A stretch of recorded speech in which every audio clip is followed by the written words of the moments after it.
¿Qué tal amigos comiqueros? El día de hoy, como una antesala al especial de Halloween que hemos realizado para el deleite de todos ustedes, primero queremos dejar en claro el tema del que hablaremos en ese video, la historia de los monstruos de Marvel, la era de las criaturas antes de la génesis de Marvel Comics. Parte 1. El origen. Nueva York, año de 1956.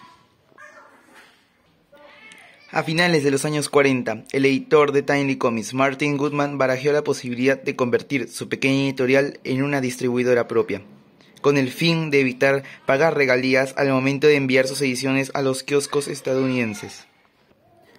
Esto se hizo realidad a finales de 1952, con la creación de su distribuidora Atlas Comics. Pero su felicidad no duraría para siempre. Por lo tanto, en el mundo real, las películas sobre monstruos, hijos de la era atómica, o producto de algún experimento fallido, en Japón, el Godzilla en blanco y negro comenzó a cobrar popularidad a tal punto de ser exportado a otras partes del mundo, y eso fue aprovechado por los creativos que realizaban los cómics durante esos años, que eran mediados de los años 50. Eso también se vio influenciado por el incidente de Roswell en 1947, pero ese es un punto que se tocará más adelante en este video. Parte 2. Llegaron del espacio.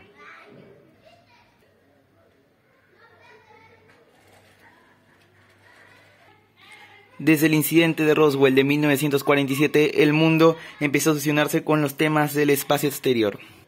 Esto fue también debido a que la prensa malentendió los conceptos que habían dado sobre el avistamiento de los platillos volantes que se posicionaron sobre el cielo de Roswell en el estado de Nuevo México. Esto popularizó el concepto de los platillos volantes en la sociedad americana, y esta no sería ajena al mundo de los cómics y los creativos que realizaban estos ejemplares. Esto se puede ver reflejado en el trabajo de grandes artistas de Atlas como Jack Kirby, cuyo nivel gráfico era el indicado para este tipo de historias. Eso también se veía reflejado e influenciado por el método Marvel, que también sirvió para evitar la censura del Comics Code y hacer que estos monstruos fueran aptos para todo público. Fue así como conocimos estas grandes historias y como empieza el génesis de la creatividad de Stan Lee junto a Jack Kirby. Parte 3. Explosión de monstruos.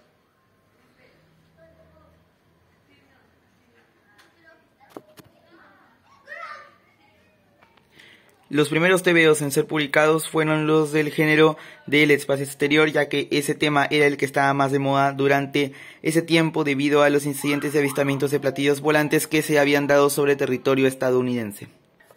Pero eso pudo cambiar. Las miradas del público ahora se dirigieron a los monstruos gigantes debido a la exportación de películas sobre estas criaturas que arrasaban con ciudades enteras, hasta incluso destruían edificaciones importantes en la historia de la humanidad, lo que fue el centro de atención y fue la época de mayor popularidad de estos monstruos tan míticos que hoy en día todos adoramos. Fue así que Stan Lee y Jack Kirby explotaron a este tipo de monstruos y criaturas en revistas como Tales to Astonish, Journey into Mystery, también en ejemplares de Strange Tales y también en ediciones de Tales of Suspense, cabecera en la que años más tarde debutaría el invencible Iron Man. Estas revistas funcionaban como antologías en las que se explotaban las historias de este tipo de criaturas, que usualmente tenían de 5 a 10 páginas y en cada número se describía una historia más extraña que la anterior.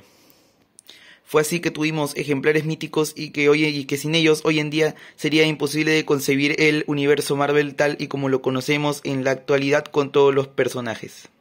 Cada una de estas historias también podían compartir elementos en común, tales como elementos narrativos que podría ser el encuentro con algún extraterrestre que habitualmente terminaba derrotado por un humano, o que al finalmente se revelarían las verdaderas intenciones del visitante del espacio exterior, presentándose como una criatura pacífica que no pretendía hacerle ningún daño a la humanidad.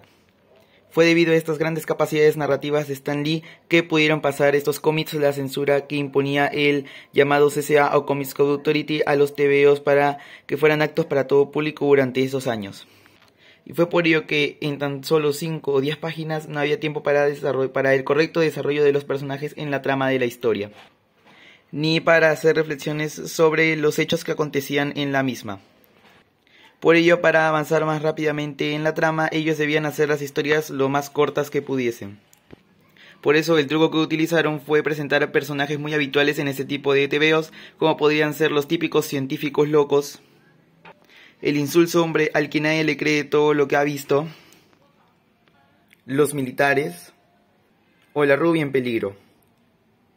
Fue así que tuvimos diversas criaturas, tales como hechiceros poderosos, cíclopes, criaturas que emergían bajo tierra e incluso gárgolas vivientes. También tuvimos hormigas gigantes.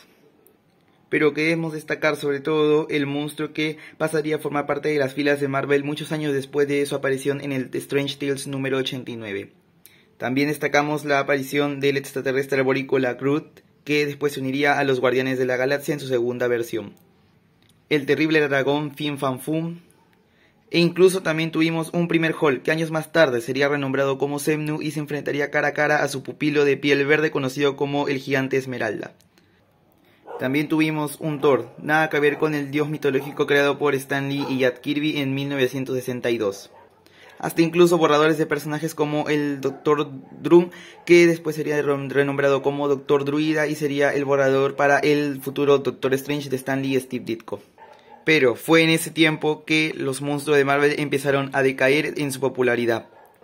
Pero sin duda servirían como borrador para el futuro universo Marvel que está por venir. Y que sin los míticos monstruos sería imposible de concebir el universo Marvel tal y como lo conocemos. Pero retrocedamos en el